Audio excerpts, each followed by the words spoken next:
ہم پہاڑوں کے قریب ایک گاؤں میں رہا کرتے تھے۔ ان دنوں یہ علاقہ بیابان ہوتا تھا، جہاں پانی کے لیے بھی ابر باران کا انتظار کرنا پڑتا تھا۔ پینے کا پانی میلوں دور سے مشکیزوں میں بھر کر لاتے۔ تب میں سوچتی تھی، خدا جانے ہمارے آباء و اجداد نے کیوں اس جگہ کو رہنے کے لیے پسند کیا تھا۔ ہمارا گزارا بھیڑ بکریوں کے گلے پالنے پر تھا۔ یہی جانور ہماری موٹر کاریں اور جیپیں بھی تھیں۔ اس طرف نہ سڑکیں تھیں اور نہ ٹرک وغیرہ آ سکتے تھے۔ صاف ظاہر ہے ایسے علاقے کے رہنے والوں کی زندگی کس نہج کی ہوگی۔ ہمارے گاؤں سے بہت دور ایک ڈاک خانہ اور اس کے قریب لڑکوں کا اسکول تھا، جہاں بہت کم لڑکے پڑھنے جاتے تھے، کیونکہ اسکول جانے کو کافی رستہ پیدل چلنا پڑتا تھا۔ جو چند لڑکے تعلیم حاصل کرنے کا شوق رکھتے تھے، ان میں میرا ایک کزن شیر کو بھی تھا۔ جب میں نے ہوش سنبھالا، شیر کو کی ماں کو لمبے کرتوں اور شالوں پر کڑھائی کرتے دیکھا، جس پر وہ کڑھائی کے علاوہ دوسری سجاوٹ کی چیزیں بھی لگاتی تھی۔ بڑی محنت کا کام تھا، لیکن اس کی اجرت بہت کم ملتی تھی۔ گاؤں کی اکثر عورتیں سال بھر اس دستکاری میں مشغول رہتی تھیں۔ بتاتی چلوں کہ ہمارے گاؤں کے پاس ایک بزرگ کا چرچا تھا، جنہیں زندہ پیر کہتے تھے۔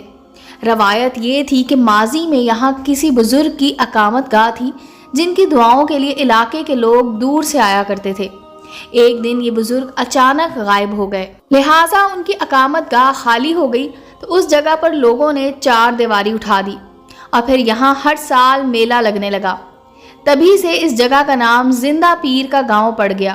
ہر سال جب زندہ پیر کا میلہ لگتا، دور نزدیک سے لوگ یہاں آتے اور میلے کی رونق کو دوبالا کرتے۔ مخیر حضرات میلے میں آنے والے مسافروں کی تواضع کرتے۔ علاقے کی خواتین اپنے ہاتھ سے بنائی مصنوعات، کڑھائی کے نمونے، شالیں اور کرتے فروخت کے لیے لے جاتی۔ غیر ملکی سیاح عورتیں ان چیزوں کو مہنگے داموں خرید کر لے جاتی تھی۔ والدہ کو میلے سے اتنی آمدنی ہو جاتی کہ وہ اس سے 5-6 بھیڑیں آسانی سے خرید لیتی تھی۔ اون سے واسکٹ اور گرم ٹوپیوں کے لیے پٹیاں بنائی جاتی تھی۔ یہ چیزیں بھی بلوچستان کے بڑے شہروں اور کوئٹہ وغیرہ میں معقول داموں بکتی تھی۔ والد ان اشیاء کو خود کوئٹہ جا کر فروخت کراتے تھے۔ بچپن سہانا ہوتا ہے، خواہ کسی غریب کے بچے کا ہو کہ امیروں کے بچوں کا۔ ہم بھی بچپن کے اسی سہانے دور میں ہر قسم کی فکر سے بے نیاز کھیل کود میں مصروف رہتے تھے۔ صاحب خاتون میری ماں کی خالہ زاد تھی اور ان کا گھر ہمارے گھر کے پاس تھا۔ خالہ بیچاری کو میں نے ہمیشہ علم و ایاز کی تصویر بنے دیکھا تھا، کیونکہ ان کا شوہر ایک سنگ دل آدمی تھا جو ان کو خرچ کے لیے رقم نہیں دیتا تھا۔